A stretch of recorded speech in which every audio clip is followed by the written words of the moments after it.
Welcome to the Podium Pod, the Pick and Rolls National Basketball Podcast, as we begin the road to Paris 2024. I'm Adam Webster, and today I'm joined by Pick and Roll feature writer Jacob Dool. Jacob, welcome back to the show for the first time in 2024. Yeah, thank you very much, and for the first time in video as well for me. I'll apologise to the viewers right now. I've always been told I've got a face for radio, so we're really putting that to the test for once and for all here. Everyone can focus on the Paddy picture in the background, the jerseys in my background. They just need to listen to the dulcet tones. And we were just treated to a victory from the Australian Boomers, 91-58 over China. Certainly much more imposing than the first time these two teams met on Tuesday evening. However, we still have a few lingering questions ahead of final roster cuts that are expected on Friday. We'll get into that. Talk about the game first, though. Australia really struggled from the field in the first half. They shot 5 of 18 from three. They led 38-24 at halftime, but were able to close it out with a stronger second half offensively, finishing 91-58 winners. Jacob, what did you see from that game that just occurred that either allowed you to pick a player for Paris that you hadn't necessarily picked before, or left you some concerns for some players that might be missing out? It feels really tough. I know this is just, repeating what everyone said. There's going to be some hard cuts here because every time a player came in and made 2, 3, 4 plays, and you go, wow, that might be him with his seat on the plane to Paris. Then someone else comes in who, plays a similar role and they make some plays. And you go, well, maybe that's them on the plane to Paris. So it felt like every time someone checked in, they'd make something happen and you'd feel really good about their chances. So it kind of felt like the big head-to-heads coming in were maybe a few of those bench scorers, your Jack McVeighs, your Chris Goldings. Golding had a really strong game in limited minutes, knocked down a handful of threes again. McVeigh a bit quieter, but still didn't look out of place. So hard to really make too many judgments there. And I feel like the other big one was the big man stocks with Duop Reese sitting out tonight. How would Jock Landale and Will Magnay go? I think Landale's well and truly cemented his place in the main rotation for the Boomers. He was fantastic. So the question remains, has Will Magnay done enough to get that third big spot if they choose to take one? Well, it was the Jock Landale show throughout. He led all scorers, 19 points and 9 rebounds. He also played 23 minutes. So we got a really good look at Jock Landale for the first time in an Australia Boomers uniform in quite some time. Of course, he missed the World Cup and the group stage in Okinawa, which the Boomers failed to get out of due to an injury right at the very last moment. And you refer to Will Magnay there. You've got a piece on pickandroll.com.au that just ran. And one of the points that you make in that piece is around the big man stocks of the Boomers. John Casey and Andrew Games on commentary spoke about it throughout the second half around, do you take Will Magnay to bolster those big man stocks? It's going to be a really interesting question. You, of course, have Jock Landale and Duop Reith as your first choice big men. But then you have Xavier Cooks and Will Magnay sort of waiting in the wings. You have guys like Jack McVeigh, Joe Ingles, Nick Kay, Jack White, who can all play that 4 position, and that's probably their more natural spot. So you have to decide how many of these big guys are you going to take, because you seem to have really strong stocks at that position. You could go one of many ways. Will Magnay, I'm not sure he quite did enough in the minutes that he had. He scored 3 points, had 5 rebounds today. His defensive presence was good, though, and he is a rim protector. You do need that at FIBA level. You, of course, can block the ball off the rim. There are some rules that carry the ball in your favor as a big man. So it'll be really interesting to see if Will Magnay can make this team. Of course, we can't read too much into Duop Reith missing this contest due to rest. We had Duop Reith, Matisse Thybulle, Jack White, and Dejan Vasiljevic all rested for the contest. I almost think that that's a case of Duop and Matisse kind of being on the plane to Paris, Jack and Dejan not necessarily being in that final 12. Am I onto something there? Do you agree? Do you disagree? I think I agree with that 100%. I think, yeah, if you're sitting at a game like this where Brian Goorjian has said he's going to start really drilling down into the lineups he's going to run in Paris and getting those lineups, with some continuity. I think if you're being sat out of that game, it either means you're 100% in or you're 100% out. And I think it's Yep. pretty easy to draw the distinction with that group of 4.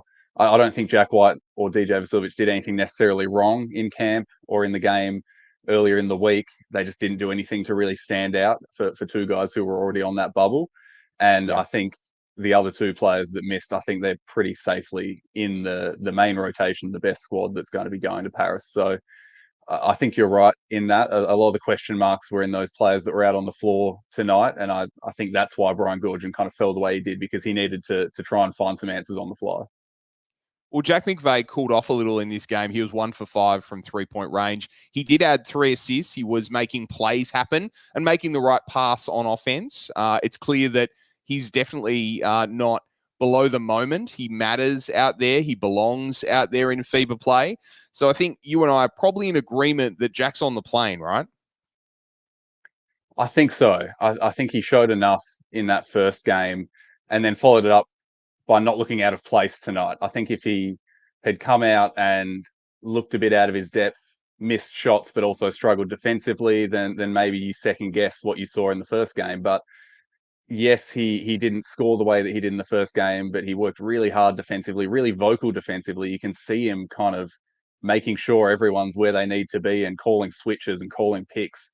So he might not be, an A+ defender, but I think he does enough in the scheme of this Boomers team to hold his own at that end. So I think just the X factor he brings, the confidence he brings, the fact that he seems to have fit in really seamlessly here, I think it's hard to overlook that, really.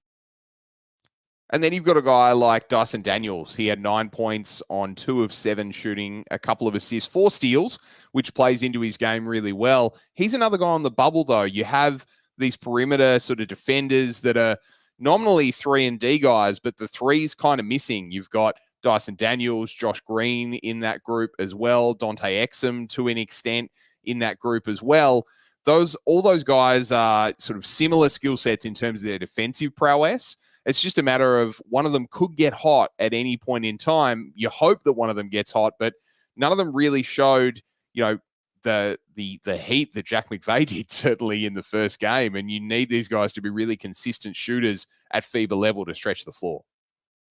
You do, and it's something that we saw at the World Cup last year, wasn't it? There were maybe just too many guys with overlapping skill sets. There wasn't much flexibility for Brian Goorjian in game plan or lineups because a lot of the players kind of crossed over like that. And you're right, they're far from the same players, but Exum, Green, Thibault, Daniels play a similar role. They're out there to defend, to knock down shots. I think the difference maker is, as you say, that Dante Exum brings a lot more offensively. He can knock down the 3 ball. We've seen that in the NBA this season. He can attack off the dribble. So I think he's a must-have. Josh Green has developed into quite a good, consistent shooter, can get to the basket as well. So I think he's one that's easier to pick. You look at Thibault and Daniels, I'm not sure there's room for all 4 of those players. So that could be where a decision is to be made. And I think Thibault has shown more consistency as a jump shooter. That's where Dyson Daniels, despite potentially being the best defender of the 4 of them, I think there's an argument to be made for that. You could still see him missing out altogether here. And that's where it gets really tough because you can't pick your 12 best players on paper, even though that feels like that's what it should be sometimes. Another battle is going to be a guy like Nick Kay, along with Xavier Cooks, Jack McVeigh, Joe Ingles, that 4 spot that we've spoken about. You can't really take all of those guys. It's going to be really hard to justify not taking your Joe Ingles, particularly with the passing that he showed in this contest. It was very best of Joe at the start of that third quarter. And it seems to be that at this later stage in his career, the power forward position is his more natural position out there at FIBA level. He can make things happen both on the perimeter and inside with that passing. He can obviously stretch the floor. He's a really deadly shooter when he gets going. So for me, it's a Nick Kay, Xavier Cooks type circumstance if Jack White is almost certainly missing. Yeah, you're right about Ingles. It's an interesting one, him at the 4, because he kind of cited that at last year's World Cup as being a real issue and why he struggled, because he'd never played at the 4 until the tournament. He was kind of forced into it when Landale went down. So when Brian Goorjian talked about that being a learning experience, the World Cup, I think most people thought of the younger players. But for someone like Joe Ingles, that may have actually unlocked some new parts of his game going through the fire in a tournament like that in an unfamiliar position. Now he's out the other side and he maybe does have that bit of extra positional versatility. So I think you're right. His playmaking made a massive difference tonight. It opened things up for everyone else on the floor, particularly the bigs, which I think is important. So I think he's definitely shown something there and made a really good case for himself. And you could be right. Xavier Cooks, Nick Kay, again, very different players, but in that four spot can play up at the five, but only in specific matchups. It's what do you value more? Do you value the sort of savvy and smarts and experience of Nick Kay and the skill that he brings from the 3 point line, or the athleticism and bit of playmaking from Xavier Cooks? I think it's an interesting discussion either way. We're going to have to talk about Patty Mills. He was 1 for 11 in this contest, 2 points. And this is the second game in a row that he struggled. Now, you can take it with a grain of salt. Ben Mallis and I talked about it 2 nights ago because it is a friendly, it's a warm-up game. These guys are feeling each other out and they're feeling the FIBA game out once again, particularly if they've been playing NBA basketball. They're two completely different styles. But Patty didn't get a lot of minutes in this season for Atlanta and then when he signed with Miami later in the season. So it's a little bit concerning to see that the shot's just not falling for him right now, because normally he's a starter in this group. He certainly deserves the chance to start and play big minutes, particularly given that he effectively gave us a bronze medal by himself in the Tokyo 2021 Olympics. But it's concerning that he's not getting shots. It is, and it's funny. I feel like we were having this similar discussion ahead of the World Cup last year when he really struggled in some of the warm-up games there. And from the way the tournament went, it's hard to really say definitively whether that was cause for concern or not, because yes, he led the team in scoring, but he certainly wasn't his efficient and dynamic self throughout that tournament. There were flashes, and ultimately the team struggled offensively, even though he was the leading scorer. So it's an interesting one. It really feels like it could go either way. I think we can agree there's no doubt that Paddy's going to be on the plane to Paris, but the role that he has and how effective he is, I think there's some valid questions there, just given, as you say, the lack of consistent burn he's had on the court recently, and then the showing he's put in here. But, these warm-up games, you can't put too much stock into them. I think it'll be interesting to watch and see how he goes in Abu Dhabi against the US and Serbia, which is going to be a little bit more at tournament pace. Well, the Podium Pod is brought to you by Team Feet. Team Feet offers premium athletic socks for modern teams, however they compete. With sweat wicking, cotton, arch support, ventilation panels, and compression stitching, Team Feet socks are built to outperform. Whether your team is tiny or thousands strong, Team Feet unites and excites your players and supporters with their combination of quality and performance. Join basketball teams around Australia and the world by choosing Team Feet. For designs and worldwide delivery, head to teamfeet.com. Jacob, I want to continue by talking about Chris Golding. He caught fire in that third term, hit 4 3-pointers, ended up 4 of 6, 12 points in just 12 minutes in this contest. Also played reasonably well 2 nights ago in the first meeting between Australia and China. Is Golding on the plane? Originally, it was going to be McVeigh versus Golding. You needed to take a shooter.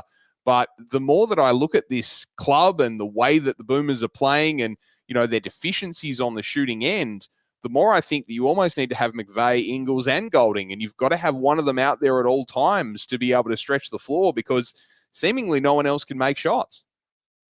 Yeah, I kind of agree with you. I think it's easy to look at those three and say they're too similar. You can't play them all at once, but you don't need to play them all at once. As you say, you need to have one of them out there, two of them out there, maybe at most. But I think they can all play a role in this team. And Golding's the one that feels like the most obvious to leave off if you were going to leave one off, because he does lack that versatility of the others. He can't really defend up a position. He's got plenty of criticism on that end over his career, and he is essentially just a shooter. But that's what the Boomers need. They needed more shooting at the World Cup. Brian Goorjian was very open about that before, during, and after the tournament, and yet we didn't see Chris Golding play. So it feels like an obvious one almost, that you take him, even if he's your 12th man, that's fine. He's an X factor when the offense is struggling, which we've seen in these warm-up games, and we saw it at the World Cup. There'll be stretches where it's struggling, and Chris Golding's come in and he's made shots and he's made a difference. He's gotten the team rolling. So I think it's easy to discount him as an easy cut in a vacuum, or in some ways, because of his lack of versatility. But you don't always need the versatility. You need someone who can make plays and play a role. the end of the day, the winning team scores more points than the other team. So anyone that can score points in bunches like Chris Golding can is someone that you have to seriously consider. Now, I'm the host, Jacob, so I'm going to put you on the spot because I'm allowed. Who should miss if we assume that Jack White and Dejan Vasiljevic are not chosen? You have to cut 3 more. Who should miss and who will miss?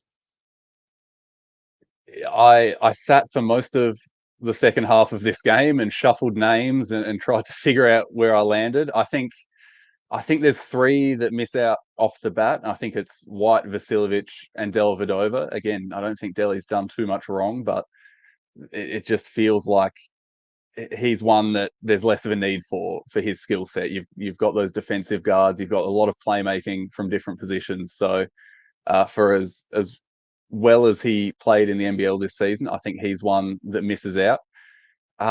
From there, I think working through it, you can lock in a good 8 players. I think Giddy, Exum, Green, Mills, Thibault, Reith, Landale. You can lock them all in. The final draft I landed on, I've got Chris Golding there as that shooter. I've got Jack McVeigh, Joe Ingles. We talked about all of them. I think you can take all 3. And then Nick Kay in that last spot at the 4. And sorry, Xavier Cooks as well. I think I left off as well. So Cooks and Kay as those forwards, which means leaving out, you've got Will Magnay. I think you can still make the argument for taking the extra 5, but Yep. it's a risk they're going to have to take either way. And Dyson Daniels, I had just missing out as well, just because of that skill set overlap. So it really is one that could go 20 different ways at this point, even with a handful of cuts that feel fairly easy. So I'm interested to see what everyone else thinks ahead of the cuts being made and where it lands ultimately. I'm almost there with you. I think I've got one slight change, and I think you make a tough call. And I like Nick Kay as a player, but I'd take Will Magnay over Nick Kay because you have those players that I mentioned before that can all play the 4 position, which is Nick Kay's natural position. I think you have good coverage at that spot, and Magnay allows you to play potentially Xavier Cooks at the 4 or Duop Reith at the 4 because you have a rebounder playing. So in addition to Jack White and Dejan Vasiljevic, I would have Matthew Dellavedova missing.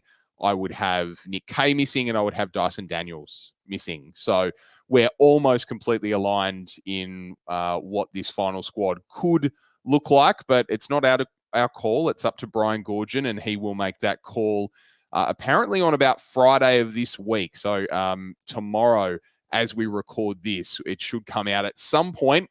Players will be told who's going, who's staying, who's heading to Abu Dhabi, because that's the next couple of games. As you alluded to earlier, we've got games against the USA and Serbia.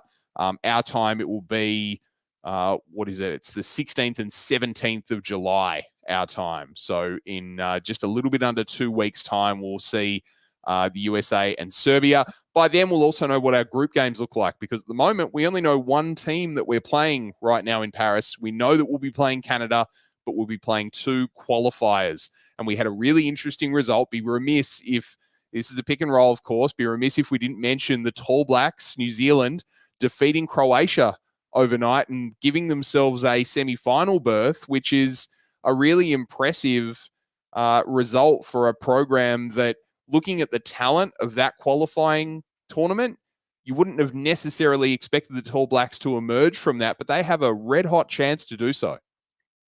Yeah, they've given themselves every chance, and it's a Tall Blacks roster that I think us in Australia would respect a lot more than most because of the NBL connections there. We see those players all the time, but they're punching above their weight on the global stage by getting a result like that, and it's really fun to see, and just highlights how much the gap's narrowing between some of these countries. We saw that result, plus the Philippines knocking off Latvia as well in the Olympic qualifying tournaments. There's some fun teams out there who are really, really hungry for an Olympic berth, and I think that's going to make it interesting both in these final games in the qualifying tournaments, and then when they get to Paris, whoever makes it, and 2 of them will come up against the Boomers. It's going to make for a really interesting challenge playing teams that are already kind of in game mode, battle hardened and ready to go. Well, we will be with you the whole way throughout the warm-up games and Paris 2024 on the Podium Pod. Jacob, thank you very much for joining me, as you'll be joining me throughout this tournament. Thanks for having me. I'm looking forward to riding along with you.